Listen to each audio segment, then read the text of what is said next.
주일, 어버이 주일은 당연히 주제에 맞는 말씀을 전하는 게 상식인데, 우리 주님께서 제 마음에 이번에 부어주신 생각은 미래에 대한, 영생에 대한 메시지였습니다. 이해하시고 다음 주까지 우리에게 닥칠 현실, 천국과 지옥에 대해서 제가 두 번의 설교를 하겠습니다.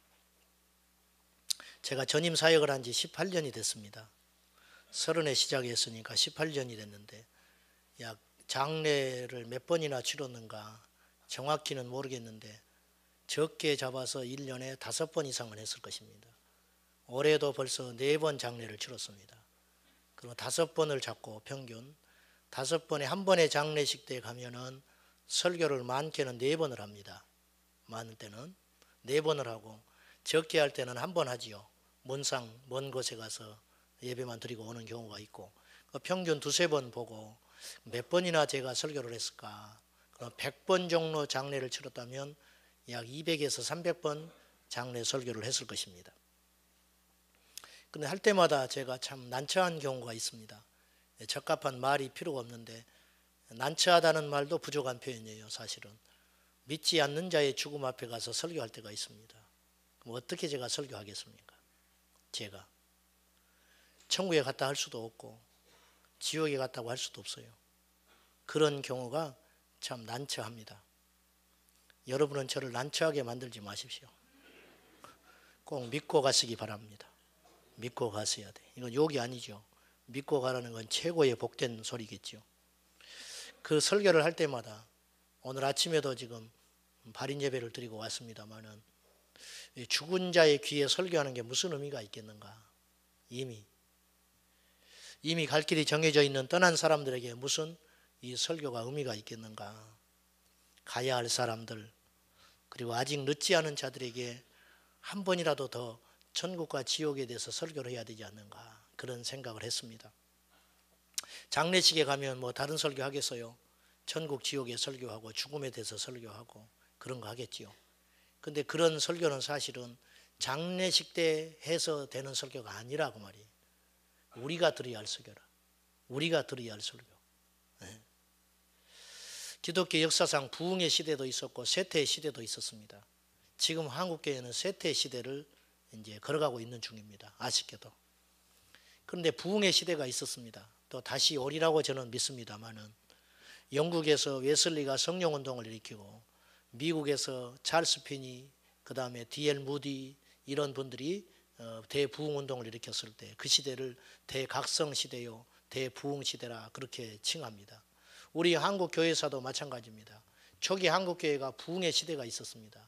그래서 초기 한국교회 성도들이 뜨겁게 기도하고 순교의 시대를 있었고, 6.25 동란 끝나고 부흥의 시대가 열려가지고 많은 사람들이 교회에 와서 함께 예배하고 날마다 구원받고 교회에 등록하는 그런 일들이 많이 일어났습니다. 그 시대의 특징이 있습니다. 그 시대의 특징, 첫째는, 그 부흥의 시대에 있었던 특징은 교회사에서 진단하기를 강단에서 천국과 지옥에 대한 설교가 많았다. 우리 어릴 때도 부흥회 하면은요, 예수의 재림과 십자가의 복음과 천국과 지옥에 대한 그런 설교들이 참 많았어요. 물론 이 시대에 하나님이 쓰는 많은 훌륭하신 주의 종들이 있습니다. 그리고 그분들이 전하시는 메시지가 참 귀합니다. 사랑하는 것도 좋고, 가정을 회복시키는 것도 좋고, 내적으로 치유받는 것도 다 좋습니다. 그러나 저는 그건 두 번째라고 생각합니다. 교회를 다니는 궁극적 목적이 뭐냐? 우리가 예수를 믿는 궁극적 이유가 무엇이냐? 그것은 곧 내세에 대한 준비 때문에 그렇습니다. 그래서 부흥의 시대에 있었던 가장 두드러진 특징 중에 하나가 천국과 지옥에 대한 메시지가 강단에서 끊이지 않고 있었다는 거예요. 두 번째는 성도들이 경건했습니다. 성도들이 깊이 회개했고 그 말씀을 듣고 변화되고 깨지는 일이 흔하게 일어났다는 거예요. 세 번째는 죄에 대한 두려움과 각성이 있었던 시대입니다. 그래서 이 죄에 대해, 죄 짓는 것에 대해서 두려워하고, 그리고 표적과 기적이 많이 일어났던 시대가 부흥의 시대입니다. 오늘날 강단에서 천국과 지옥에 대한 설교가 얼마나 있는가, 그런 생각을 해볼 때 아쉬운 마음을 금할 수가 없습니다. 저는 이 소위 말하는 원색적인 복음, 천국과 지옥, 부활, 심판, 재림, 십자가의 복음, 이런 것들을 전할 때마다 마귀가 제 심령에 와서 참소를 합니다. 너는 설교한다는 것이 맨날 그거밖에 없느냐, 이제 그만할 때도 됐다, 그런 생각을 자꾸 줘요. 이번에도 제가 그런 유혹을 받았어요. 어린이 주일인데 왜 천국과 지옥의 설교를 하니, 좋은 날 꽃꽂이도 다 분위기 맞춰서 하고 너는 정말 분위기 파악을 못한다. 이번 주에는 가정에 대해서 설교하고, 다음 주에는 부모의 공경에 대해서 설교하고, 그 다음에는 스승의 주일이니까 스승에 대해서 설교해야지. 너는 무슨 분위기 파악 못하게 이 좋은 날 5월달 첫 주에 천국과 지옥 그 설교를 하려고 하느냐, 그런 유혹을 받았어요. 여러분에게 묻겠습니다. 우리가 몇십 년 후가 되면 여기에 앉아있는 저나 여러분이나 누구도 예의할 것 없이 몇십 년 후에 우리가 닥칠 현실이 있습니다. 천국과 지옥입니다. 준비는 하셨습니까? 그리고 그곳이 어떤 곳인지는 알고 계십니까? 아니, 그곳이 있다고 믿기는 하십니까? 아파트 입주를 하게 되면은, 그 전에 요즘에는 이제 뭐 대출을 해서 아파트 사고 하는 것이 흔하겠지만은, 옛날에 아파트 하나 구하는 게 참 어려웠잖아요. 그래서 아파트가 되면은 청약을 이제 들어서 경쟁률을 뚫고 아파트 한 채를 구하게 되면은 미리 이 터에 우리 아파트가 세워질 거라고, 그리고 이렇게 건물이 올라가면 몇 층에 여기에 우리 아파트가 있을 거라고 애들 손잡고 가서 보여주고, 또 사전 입주하기 전에 와서 보라고 하잖아요. 그러면 설레는 마음으로 잠을 못 이루고 가서 그 아파트 가서 살펴보고 그런 적이 있었잖아요. 여기가 우리가 살 집이라, 우리가 살 집. 천국에 가서도 우리가 그렇게 살 집이 있는데 준비를 안 하고 산다면 얼마나 어리석고 위험천만한 일이냐 그 말이요. 천국과 지옥은 존재하는 것일까요? 또 존재한다면 과연 어떤 곳일까? 이 이야기를 함께 해보려고 합니다. 누가복음 16장은요 부자와 나사로 이야기로 유명한데, 사실은 이 말씀을 예수님이 하기 전에 배경은 돈에 대한 이야기를 시작하셨어요. 예수님이 천국 지옥을 이야기하려고 하신 게 아니고 돈에 대한 이야기를 하다가 천국 지옥에까지 갔어요. 불의한 재물로 지혜롭게 행동한 종의 이야기, 그 다음에 재물을 어떤 곳에 쓰는 것이 좋은가. 여기 주님이 말씀하시는 건 이거예요. 재물과 하나님을 겸하여 섬길 수는 없다. 이게 원칙이다. 원칙. 이건 분명한 사실이에요. 여러분, 재물과 하나님을 겸하여 섬길 수 없습니다. 재물도 좋고 하나님도 좋고 하면 좋은데 그렇게는 못한다 이거예요. 이 말을 듣고 있던 무리들이 있었어요. 이 사람들이 바리새인들이에요. 자, 14절. 오늘 본문은 아니지만 14절을 한번 보겠습니다. 바리새인들은 돈을 좋아하는 자들이라 이 모든 것을 듣고 비웃거늘. 예수님께 비웃었어요. 웃기고 있네. 현실하고 맞지 않는 소리 하네. 돈 있는 게 뭐가 문제라고. 근데 바리새인들 마음속에는 돈을 극히 좋아했어요. 이게 어울리지 않는 겁니다. 바리새인이라는 말은 파리새라는 말에서 나왔는데 분리된 자들이라는 뜻이에요. 세상 사람 같지 않는 거룩한 무리들을 바리새인이라 그랬어요. 요즘으로 말하면 목사예요. 목사요, 신부예요. 쉽게 말하면. 그런데 우리들이 돈을 좋아한다는 거예요. 제가 어디 몇만 평 땅을 갖고 있다면 여러분 어떻게 생각하겠어요? 네? 뭐 그럴 수 있지. 그렇게 생각하는 사람은 2명밖에 없을 거예요. 전부 시험 들 겁니다. 바리새인들은 돈을 좋아하면 안 되는 사람들이에요. 그런데 바리새인들이 돈을 좋아했어요. 맞지 않다는 것이죠. 자기가 돈을 좋아하고 사랑하다 보니까, 현세적이다 보니까 예수님의 말씀이 들어오지 않고 자꾸 비판하고 판단하는 거예요. 그래서 15절에 그 속을 꿰뚫어 보시고 주님이 이렇게 말하세요. 예수께서 이르시되 너희는 사람 앞에서 스스로 옳다 하는 자들이나 너희 마음을 하나님께서 아신다 그랬어요. 너희가 스스로 사람 앞에서 옳다, 내 말이 맞고 나처럼 의로운 자가 있고 내가 하나님 나라 안 가면 누가 가냐, 이렇게 큰소리치고 사는데 우스운 소리 하지 말아라. 하나님은 너희의 중심을 본다. 이렇게 정곡을 찌른 겁니다. 이게 위험한 게 이거예요. 약간 제가 말씀을 이제 다른 쪽으로 한번 하겠습니다. 스스로 옳다 여기는 거 마귀의 생각입니다. 여러분, 우리가 이 땅에 살면서 예수 믿는 우리들이 이 함정에 빠질 수가 있어요. 자기 당착, 자기 합리화에 빠질 수 있어요. 나는 옳다 이거예요. 내가 옳고 내가 맞기 때문에 예수님이 하신 말씀이 귀에 들어오지 않는 거예요. 부자가 어땠어? 부자가 돼서 하나님 믿고 잘 섬기다가 천국 가면 더 좋지. 응? 돈 없이 어떻게 살아? 이런 생각을 하는 거예요. 자기 합리화. 네. 우리가 예수 믿어도요, 빠지기 쉬운 함정 중에 하나가 그거예요. 내 기준으로 예수 믿어요. 정말 안타깝고 답답하게 생각하는 것은요, 예배당에 와서 앉아도 자기 기준이 있어요. 자기 생각이 있어요. 자기가 생각하는 신앙은 이런 거여야 돼요. 자기가 생각하는 예수님은 이런 분이어야 돼요. 자기가 믿는 교회는 이런 교회여야 돼요. 틀렸습니다. 모두 틀렸어요. 우리가 믿는 신앙은요, 성경적이어야 됩니다. 성경적이어야 돼요. 여러분의 경험 믿다가 지옥 갑니다. 장로교를 예를 들어 봅시다. 장로교의 뿌리는 칼빈주의에 놓여 있어요. 그래서 예정론을 신봉합니다. 틀렸습니다. 예정도 있지만 성경에는 칼빈이라는 말은 성경에 나오지도 않아요. 여러분, 칼빈의 이론이 커요? 예수님의 말씀이 커요? 말할 필요도 없잖아요. 근데요, 칼빈 하다가 죽는 거예요. 큰일 나는 거예요. 여러분, 교단으로 구원받는 시대가 아니에요. 우리는 예수 믿어 구원받는 겁니다. 이걸 못 뛰어넘습니다. 의외로 못 뛰어넘어요. 자기 철학이 있어요. 내가 옳게 여기는 신앙 칼라가 있다 이거예요. 여러분, 예수님 외에 모든 것은 의심해 와야 돼요. 예수님 외에는 모든 것이 불완전하다고 말입니다. 우리의 믿음도 불완전한 거예요. 우리 교회도 불완전해요. 제가 전하는 메시지도 불완전한 겁니다.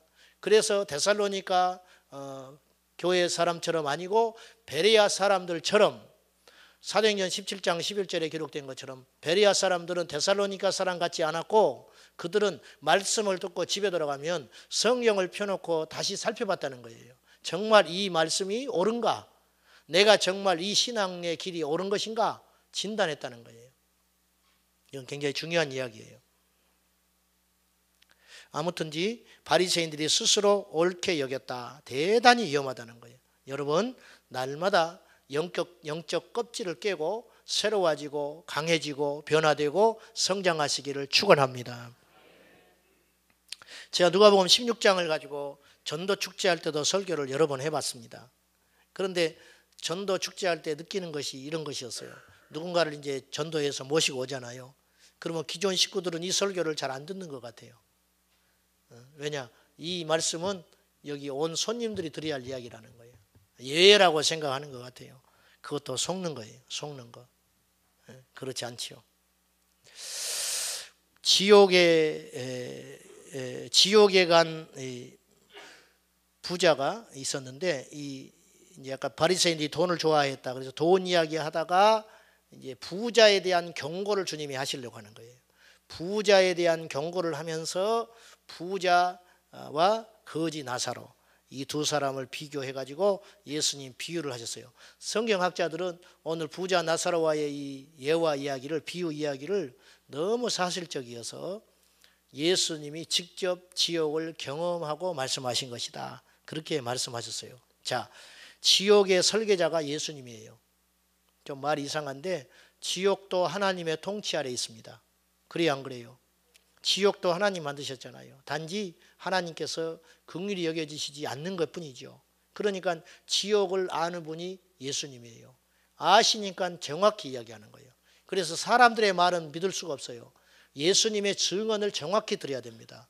오늘 말씀은 이제 지옥에 대한 이야기를 주로 이제 하게 되는데, 지옥에 간 부자는 왜 지옥에 갔느냐? 부자였기 때문에 지옥에 갔나? 그렇습니다. 부자였기 때문에 하나님을 찾지 못했습니다. 자, 19절 봅시다. 이 부자가 어떻게 살았는지. 19절, 한 부자가 있어 자색 옷과 고운 베옷을 입고 날마다 호화롭게 즐기더라. 그러니까 하나님 찾을 겨를이 있어요, 없어요? 누가 와서 전도를 해요? 그것이 귀에 들어오겠어요, 안 들어오겠어요? 안 들어옵니다. 오늘 일부 예배 끝나고 어떤 청년이 등록을 하겠다고 와서 상담을 했어요. 이 청년이 꼭 부자 청년 같았어요. 돈이 많아서 부자 청년이 아니라 이 친구가 집안이 다 카톨릭 집안인데 혼자 예수를 믿었다는 거예요. 그래서 한 5년간 예수 믿었는데 얼마 전에 이제 사업이 바빠지고 힘들어지니까 믿음을 떠났어요. 떠났다가 너무 두렵더라는 거예요. 하나님이 없는 삶이 너무 무섭고 두렵더라는 거예요. 자기가 4년 동안이나 예수를 믿었기 때문에 이건 아니지. 사업하느라고 돈 버느라고 자꾸 세상으로 갔는데 바쁘니까 그런 간절함, 그런 두려움이 계속 있어가지고 괴로워서 견디지를 못했는데 우리 교회에 와서 이제 신앙생활 다시 하겠다는 거예요. 그래서 제가 그 청년을 볼 때 하나님이 사랑하는 청년이구나. 하나님의 사랑하는 청년이라. 그걸 아는 거지요. 그 허무함을. 초췌하게 와가지고 이렇게 신앙생활 다시 하겠다고 그렇게 등록을 해줘서 내가 너무 기쁘게 생각을 했습니다. 이 부자는 왜 지옥에 갔느냐? 하나님을 찾을 겨를이 없는 거예요. 이해하고 들으십시오. 어떤 부자 동네에 목회하시던 목사님이 은퇴하시고 이런 이야기를 했어요. 내가 한 40년 목회를 했는데 부자가 예수 제대로 믿는 사람을 거의 못 봤습니다. 그러는 거예요. 제가 깜짝 놀랐어요. 그래도 한두 명은 있었겠지. 아니, 이분이 수만 명 교회를 목회했어요. 그런데 부자가 진짜 예수 믿는 사람 못 봤다. 부자가 언제 자기를 청하느냐? 죽을 때 자기를 부른대요. 부자로 죽을 때 불안해서 자기를 부르더라는 거예요. 예수 믿고 부자 된 사람은 수도 없이 봤대요. 자, 제 말씀을 잘 들으세요. 예수 믿고 부자 된 사람은 수없이 봤다는 거예요. 근데 부자가 예수 제대로 믿는 사람은 거의 못 봤다. 이렇게 이야기해요. 듣고 보니까 일리가 있어요. 자기도 그렇고 싶지 않는 거예요. 그러나 안 찾아지는 걸 어떻게 해요? 복음이 안 들어오는 걸 어때요? 어떻게 합니까? 지옥에 간 부자. 부자였으니까 지옥 갔을까? 갔습니다. 정확히 표현하면 부자였기 때문에 하나님을 찾지 못했고 지옥에 갈 확률이 많았습니다. 날마다 세상 재미에 빠져서 분별 없이 인생을 깊이 묵상할 기회도 없이 하루하루 즐겁게 살다가 자기 숨통을 조여하는 죽음을 전혀 준비하지 못했다는 거예요. 누가복음 12장에는 어리석은 부자 이야기가 나와요. 이 부자는 큰 부자였던 모양이에요. 거기다가 해년마다 풍년이 돼가지고 곡식이 넘쳐납니다. 그러니까 창고에 다 놓을 수가 없는 거예요. 그래서 창고를 새로 짓자, 넓혀서 새로 짓자. 그때 주님이 말씀하세요. 어리석은 자야, 오늘 네 영혼을 내가 걷어가면 어떻게 할래? 준비가 안 돼 있는 거예요. 준비가 안 돼 있는 거예요. 오늘 본문은 예수님이 직접 말씀하신 거예요. 천국과 지옥은 존재하는가? 현대 진보적인 자유주의 신학에서는 천국과 지옥을 상징으로 교묘하게 이야기합니다. 이 땅이 지옥이라. 하나님의 나라는 우리의 마음에 있는 것이다. 그래서 주님이 이렇게 말씀도 물론 하셨어요.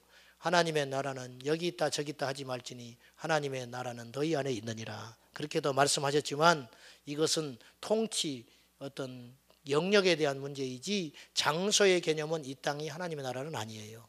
이 땅은 하나님의 나라는 아직 오지 않았어요. 하나님의 나라 안에 우리가 살고 있지만 하나님의 통치와 하나님의 권세 아래 있지만 하나님의 나라는 아직 가시적으로 우리 눈에 오지 않았다 그 말이에요.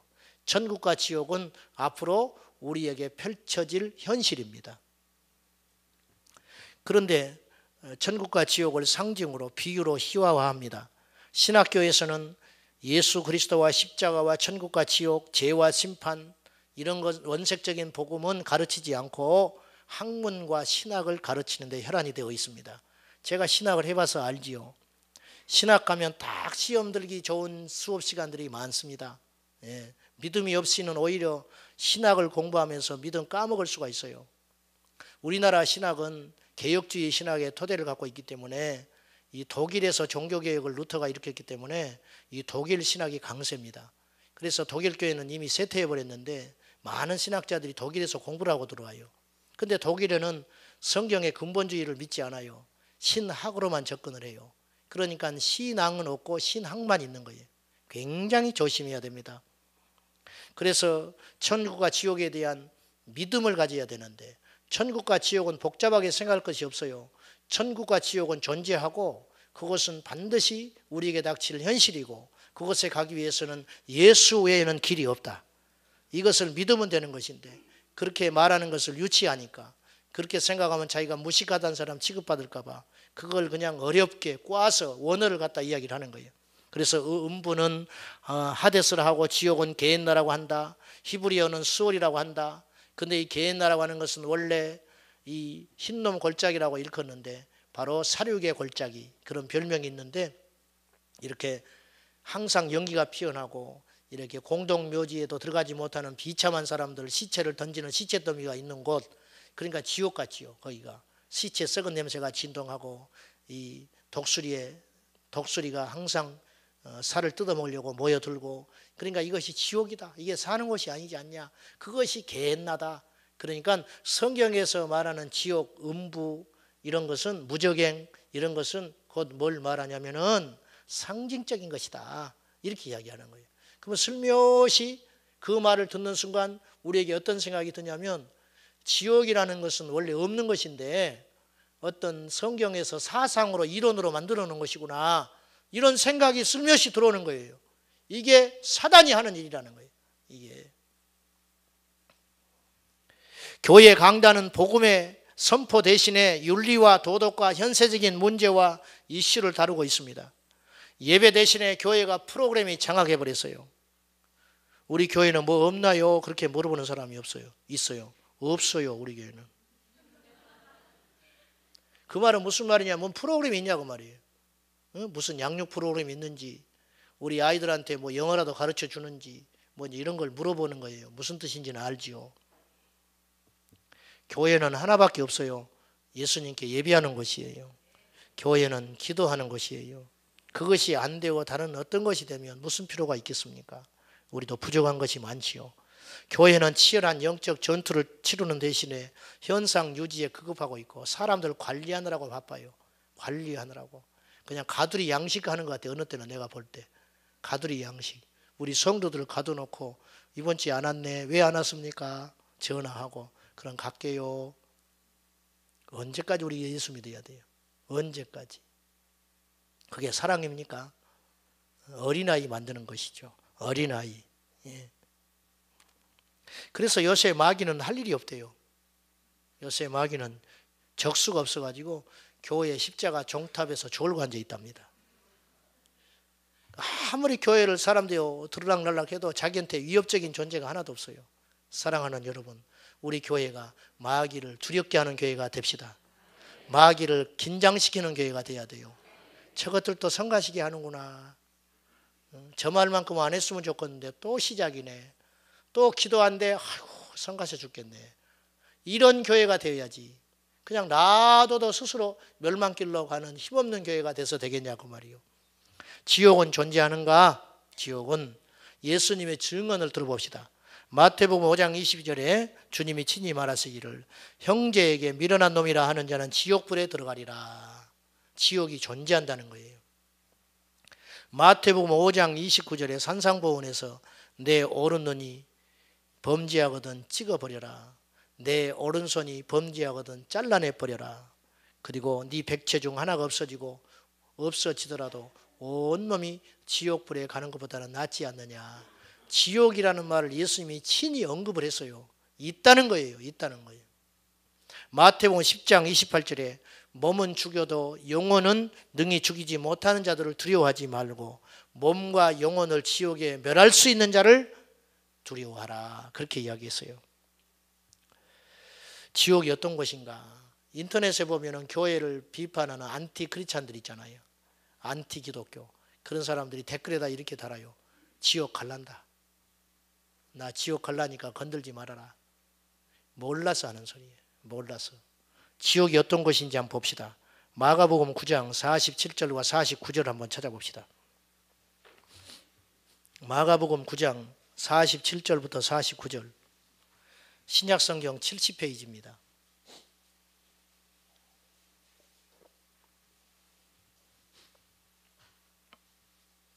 자, 47절 같이 봅시다. 시작. 만일 내 눈이 너를 범죄하게 하거든 빼내버리라. 한 눈으로 하나님 나라에 들어가는 것이 두 눈을 가지고 지옥에 던져지는 것보다 나으니라. 무슨 말씀인지는 아시죠? 눈이 자꾸 보지 못할 걸 보게 하고 나를 끌고 다닌다는 거예요. 한 번, 두 번, 세 번, 네 번 계속 다니다 보니까 그것이 습관이 되고 중독이 돼가지고 믿음 생활을 못하게 하고 하나님 잊어버리게 한다. 그럴 바에는 눈을 하나 빼버리라. 찍어서 빼가지고 외눈박이로 그 죄를 이겨서 천국 가는 게 낫지 않냐. 이 굉장히 유치한 소리를 하시는 거예요. 사실은 예수님은. 죄송한 말씀이지만 우리를 교회학교 아이로 아는가 수준이 말이죠. 근데 이것이 진리입니다. 이것이 사실이요. 우리 손이 자꾸 못된 짓을 해요. 그러면 손 하나 잘라내 버리라는 거예요. 손 하나를 가지고 천국 가는 게 낫다. 얼마나 천국이 중요하길래. 더 정확히 표현하면 지옥이 너무 무서운 것이기 때문에 지옥은 가지 말아라. 예수님이 경고하고 있는 거예요. 이 세상에 어떤 당했던 고통, 수치, 두려움, 공포, 모욕, 아픔보다 큰 것이 지옥이라. 48절 거기에서는 지옥에서는 구더기도 죽지 않는다. 불도 꺼지지 아니하느니라. 지옥은요 불덩어리예요. 불덩어리. 뒤어 보셨어요? 얼마나 아픈지 아십니까? 그 후둑후둑거리는 건 이루 말할 수도 없어요. 구더기가 죽지 않는다. 구더기는요 제일 하찮고 더러운 존재예요. 그런데 구더기조차도 죽지 않는 것이라면 사람이 어찌 죽겠냐 그 말이. 너희들을 구더기와 비교하겠냐. 근데 이 지옥은 영원히 죽음이라는 것이 없다. 이 한시적이라면 그나마 얼마나 낫겠어요. 연옥은요 거짓말이에요. 다음 주에 제가 말씀드리겠지만은 연옥은 성경에 없는 사단이 지어낸 이론에 불과합니다. 가톨릭에서 만들어 놓은 연옥은요 수많은 사람들을 안심시켜서 지옥으로 끌고 가는 도구예요. 속으면 안 돼요. 불도 꺼지지 않고 구더기도 죽지 않는 것이 지옥이다. 이 땅에서는 고통이라는 것이요 그칠 때가 있어요. 그칠 때가 있어요. 암투병 중인 우리 자매님이 있어요. 지난주에 성도님들하고 신방을 갔는데 그 전날은 컨디션이 좋아가지고 이야기도 잘하고 오셨다고 해요. 근데 제가 간 날은 너무너무 힘들어하는 거예요. 그 아픔을 제가 느낄 수는 없어요. 항암 치료하고 너무너무 힘들어하는 거예요. 그래서 오래 있는 것 자체가 미안할 정도예요. 그래서 잠깐 기도하고 나왔는데 그 다음날 우리 성도님께 전화가 왔더래요. 어제 기억조차도 안 난다는 거예요. 왔다 가신 것 자체가 누가 왔는지 무슨 말을 했는지조차가 기억이 안 난다는 거예요. 왜? 너무 아파서. 오늘은 이제 살 것 같다고. 그러니까 어제 자기가 무례하지 않았나 싶어서 걱정이 돼서 전화한 거예요. 너무 안타까웠어요. 네. 그 아픔, 그 고통. 근데 그 고통을 넘으니까 또 그 다음날은 또 좀 살만했잖아요. 그러니까 전화할 여유도 있었잖아요. 이 땅에서 고통은 한시적이에요. 북한 사람들이 고통스럽고 힘들고 저주받은 것 같아도 그 사람들도 쉴 때가 있잖아요. 잘 때가 있고 감시해서 피할 때가 있고 가족끼리 속에 있는 이야기를 할 여유도 있잖아요. 그런데 지옥에 가면 그럴 여유가 없다. 지옥은 어떤 곳이냐? 너무너무 고통스럽고 저주스럽기 때문에 지옥에 가면 원통한 사람들만 잔뜩 모였어요. 한 맺힌 사람들. 내가 그때 왜 예수 안 믿었던 거, 내가 왜 그때 교회만 들락거렸던 거, 왜 내가 그렇게 나를 붙들고 복음을 전할 때 내가 왜 그때 예수님 만나지 못했던 거, 그런 후회로 가득 찬 사람이 모여있는 곳이 지옥인데 지옥은 너무너무 고통스럽고 힘들고 저주받은 곳이라서 후회할 겨를도 없을 것 같아요. 사람이요 여유가 있어야 후회가 되지요. 사람이 가만히 앉아있을 시간이라도 있어야 지난 날을 돌아볼 거 아닙니까? 없어요. 어떤 분이 지옥을 갔어요. 요새 인터넷이나 유튜브에 보면은 지옥 간증, 천국 간증 많지요. 이제 그걸 다 믿지는 마십시오만은 또 무시하지도 마세요. 무시하죠. 오직 성경이 참된 것인데, 아무튼 어떤 분이 입신을 해가지고 지옥을 갔어요. 지옥을 갔는데 지옥이 어떤 것인가? 가서 봤더니 이 플라스틱 같은 것이 이렇게 불에 녹으면 이렇게 흐느적거리고 있잖아요. 뭔가 이렇게 생물체는 생물체인데 그렇게 녹아가지고 흐느적거리는 게 있더라는 거예요. 근데 이게 느낌이라는 게 있잖아요. 이렇게 쭉 가면 이 존재가 이곳에 온 지가 얼마 안 된 느낌이 들더라는 거예요. 신참처럼 느껴지더라는 거예요. 자기 마음에. 그래서 이렇게 쭉 건드렸더니 사람이더래요. 사람이 불에 녹여가지고 고통을 받는데 죽지는 않고 있다. 얼마나 됐냐? 5,000년 됐다. 여기 온 지 5,000년 됐다. 5,000년.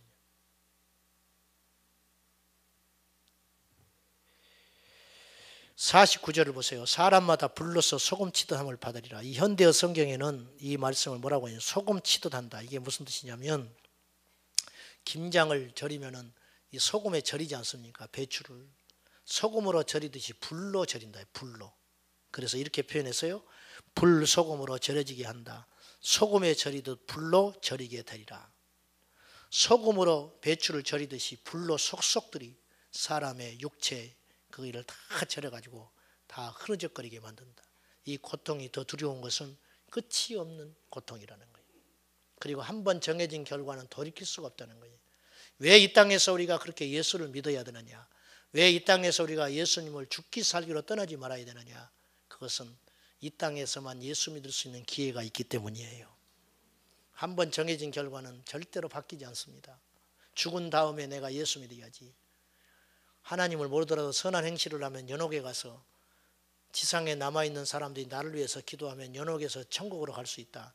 이거는 거짓말이에요. 성경에는 그런 말 자체가 존재하지 않아요. 사람은 죽는 것이 하나님께서 정하신 것이고 그 후에는 심판이 따른다. 이게 히브리서 9장 27절의 말씀이에요. 여러분, 천국과 지옥은 어떤 것이냐? 아까 누가복음 16장에 여러분이 보셨다시피 부자가 음부 지옥에 떨어졌는데 천국이 보이는 거예요. 천국이 보여요.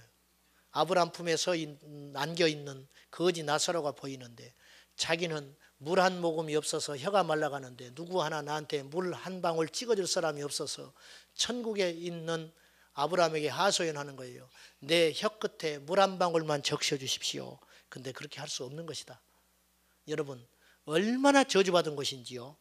지옥에서 천국이 보여요. 그들은 날마다 잔치하는 거예요. 날마다 예배하는 거예요. 나는 이 땅에서 고통받고. 장사집이 두 집이 있는데 길 건너 집은 장사가 잘 되고 우리 집은 장사가 안 되면요 속이 터집니다. 에? 저 집은 똑같이 장사가 안 되면 괜찮아. 할렐루야야. 근데 저 집은 줄 서 있는데 우리 집은 장사가 안 되고 팔이 날리고 있다. 미치는 노릇이. 안 겪어본 사람 몰라요. 나는 지옥에 있는데 내가 평소에 무시하고 갈시했던 저 가난뱅이는 천국에 있다. 이런 저주도 이런 저주가 없잖아요. 갈 수가 없어요. 구렁이 끼어 있어서 왕래가 불가능한 곳이라. 왕래가 된다면 뭘 걱정하겠어요. 왕래할 수 없다. 사랑하는 여러분, 꼭 기억하십시오. 천국과 지옥은 있습니다. 그리고 그곳에 가는 기준은 선이 아니에요. 믿어야 갑니다. 예수를 믿어야 가는 거예요. 믿어야.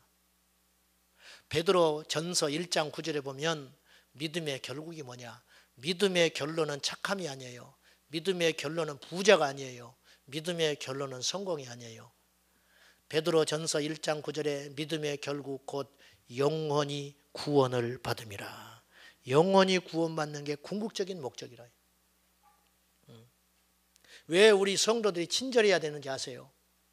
한 사람을 실족시키면 안 되니까 그러는 거예요. 제가 상가교회에 있을 때요.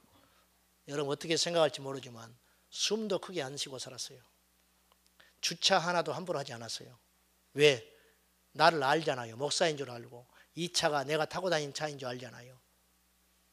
그래서 차 하나 댈 때도 그렇게 숨도 안 쉬고 살았어요. 왜? 그 사람들 실족시키면 안 되니까. 왜? 그 사람들 앞으로 예수 믿는데 방해되면 안 되니까. 일꾼 불러다가 일을 시킬 때도 돈을 즉각 줬습니다. 왜? 그 돈 못 받아서 실족한 사람을 수없이 봤기 때문에. 여러분들이 교회에 지금 공사를 하고 있는데 우리 성도님들이 그 바쁘게 열심히 와서 봉사하시고 우리 집사님들 수고하시는 거 보면 제가 속으로 눈물이 날 정도로 고맙고 감사합니다. 이분들이 뭐가 아쉬워서 그러나 돈을 받는 것도 아니고 누가 하라는 것도 아니고 다 바쁜 일 제해두고 와서 이렇게 땀 흘리고 열심히 양복 걷어제치고 옷 버려가면서 구두발에 콘크리트를 비벼대고 일하는 걸 보면은 이분들이 왜 이럴까? 예수 때문에 그러는 거예요. 예수 때문에. 그래야 안 그래요? 우리에게 무슨 소망이 있고 우리에게 무슨 목적이 있습니까? 예수 외에는 없어요. 천국과 지옥, 다음 세상에서 우리가 신명나게 멋지게 살 그날이 다가오기 때문에 이 땅에서 고난도 절대 고난이 아니다는 거예요. 순교 열전이라는 책을 보면은요, 히브리서 11장에 그 순교자들의 이야기가 나와요. 산 사람을 톱으로 켜버립니다. 산 사람을 통째로 잘라버려요. 고문을 하는데 어떻게 고문을 하느냐? 역사에 보면은요, 예수 믿는다고 어떤 핍박을 당하느냐면은 죽은 시체를요, 산 사람과 입과 입을, 눈과 눈을, 코와 코를 딱 마주대서 묶어버려요. 시체와 산 사람을 동시에 딱 입 맞춰놓고 묶어버려요. 그리고 몇 날 며칠이고 놔둬요. 그럼 어떤 일이 벌어지는지 아세요? 시체가 썩으면서 이 몸에서 독소가 나와요. 그럼 그 독을 마시고 산 사람이 죽어갑니다. 그렇게 죽였다는 거예요. 히브리서에 보면 양과 염소의 가죽 옷을 입고 유리 광야에서 유리했다 그런 말이 나오지요. 그 말은 두 가지 의미가 가능해요. 그렇게 처참하게 불쌍하게 살았다는 뜻도 되고요. 또 하나는 어떻게 했냐면요, 광야에 햇빛이 내리지잖아요. 팔레스타인 기후가 좀 뜨겁겠습니까? 온도차가 수십 도가 나지요. 밤낮으로.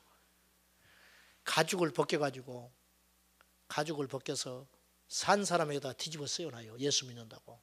그리고 광야에다 햇볕에다가 내놓습니다. 그럼 어떤 일이 벌어지냐면요, 이 가죽이 오므라들어요. 햇볕에 줄어들 거 아닙니까? 줄어들면서 사람을 쪼여가지고 죽여버립니다. 서서히. 그런 죽음을 절대로 포기하지 않고 믿음을 끝까지 지켰다. 그 이유가 뭐냐? 하나님의 나라 천국에 대한 확신 때문에 그렇습니다. 여러분, 모든 종교는 천국과 지옥을 이야기하고 있어요. 명칭만 다르고 뭔가는 간다는 거예요. 우리가 오늘 아침에 발인 예배를 드렸어요. 근데 웅구에 가는 그 웅구 그 상주 친구들이 그 중에 한 분이 이렇게 이야기합니다. 어머니 좋은 데 가시오. 내가 속으로 그랬어요. 니나 좋은 데 가거라. 술 먹고 술 냄새 푸고.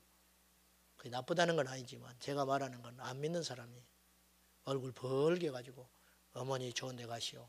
그 마음은 제가 알겠어요. 고마운 마음. 그래요. 참 인생이 이렇게 어리석습니다. 좋은 데가 있고 나쁜 데가 있다는 걸 알아요. 인간은 영물이기 때문에 알아요. 근데 왜 준비 안 하고 사냐고 말이요. 왜 준비를 안 하냐고. 그 준비는 이거밖에 없어요. 길이요 진리요 생명 되신 예수 그리스도. 그분 안에만 있는 거예요. 지옥에 가면 선택권이 없어요. 쉴 틈이 없어요. 여러분, 예수 없는 부자가 부럽습니까? 예수 없는 스포츠 스타가 부럽습니까? 예수 없는 연예인이 부럽습니까? 무슨 의미가 있죠? 오늘 12시에 세계의 복싱 대결을 합니다. 무패의 복서 메이웨더, 전설의 복서 메이웨더하고 필리핀 파키웨어하고 둘이 복싱 시합을 하는데 대전료가 2천억입니다. 2천억이 넘어요. 3천억 가까이 돼요. 메이웨더는 1,800억 정도를 받아요. 한 번에. 파키웨어는 1,100억 정도를 받아요. 부럽죠? 하나도 부럽지 않아요. 예수 없기 때문에. 예수 없기 때문에. 사랑하는 여러분, 우리에게 곧 닥칠 현실이 있습니다. 천국과 지옥입니다. 준비하셨습니까? 대비하셨습니까? 올해 여러분의 가족 구원 다 이루시기를 축원합니다. 절대 예수 떠나지 마십시오. 구원이라는 것은요, 마지막까지 가야 구원받는 거예요. 교회에 상처가 있으시죠? 목사들한테 실망도 하셨지요? 성도들한테 돈도 띈 사람도 있을지 몰라요. 묻겠습니다. 그 상처가 아무리 커도 지옥의 상처만큼 크겠습니까? 여러분이 아무리 자존심이 문드러지고 속이 상해도 지옥에서 당하는 고통만큼 크겠습니까? 견디셔야 됩니다. 참으셔야 됩니다. 한 영혼을 넘어지게 해서는 안 됩니다. 가장 큰 죄는 한 사람을 실족시켜서 지옥에 보내는 것이고, 가장 위대한 일은 한 사람을 살려내서 천국에 들여보내는 일입니다. 교회는 문화강좌 하라고 있는 것이 아닙니다. 교회는 건물 잘 지어서 세상에서 건물을 자랑하라고 있는 것이 아닙니다. 교회는 품 있고 교양을 가르치는 것이 아니고, 인생 철학을 가르치는 것도 아니고, 사람을 치유하는 어떤 심리치료 기관도 아닙니다. 교회는 천국을 전하는 것입니다. 교회는 예수 전하는 것입니다. 다른 소리는 우리가 세상에 가서 다 들을 수 있어요. 얼마든지 들을 수 있어요. 그러나 교회만이 할 수 있는 일이 있어요. 예수 전하여 천국과 지옥과 다음 세상을 대비케 하는 것은 이 교회밖에 없어요. 그래서 마귀가 죽기 살기로 교회를 공격하는 것이에요. 교회는 생명의 역사가 일어나야 합니다. 사랑하는 여러분, 우리에게 곧 닥칠 현실이 있어요. 천국과 지옥을 한시도 잊지 마시고 날마다 삶 속에서 복음 전하고 예수 전하여 모두 구원받는 역사 일어나기를 주님의 이름으로 축원합니다. 기도하겠습니다. 살아계신 하나님, 이 땅에서 고통을 당한들 지옥의 고통보다 크겠습니까? 이 땅에서 속상하고 억울한들 지옥에서 당하는 속상함보다 크겠습니까? 아버지, 이 5월 좋은 날, 날씨도 좋지 않은데 이 지하 성전에 하나님의 백성들을 모이게 하신 아버지 감사합니다. 들을 기 있는 자는 듣게 하여 주소서. 오늘을 시점으로 믿음 생활을 바로하게 하시고, 돈을 사랑하는 마음 버리게 하시고, 세상에 연락에 취하는 마음 버리게 하시고, 살아도 예수요, 죽어도 예수요, 잠을 자도 예수요, 길을 가도 오직 예수 붙들고 천국의 소망으로 뭉쳐지게 하여 주시옵소서. 예수님 오실 때까지 우리 교회는 이 천국의 복음 전하는 일을 게으르지 않게 하시고, 저 유치부 교회학교 아이로부터 어른에 이르기까지 모두 다 천국의 소망으로 구원받는 역사 일어나게 하여 주옵소서. 예수님의 이름으로 기도하옵나이다. 아멘.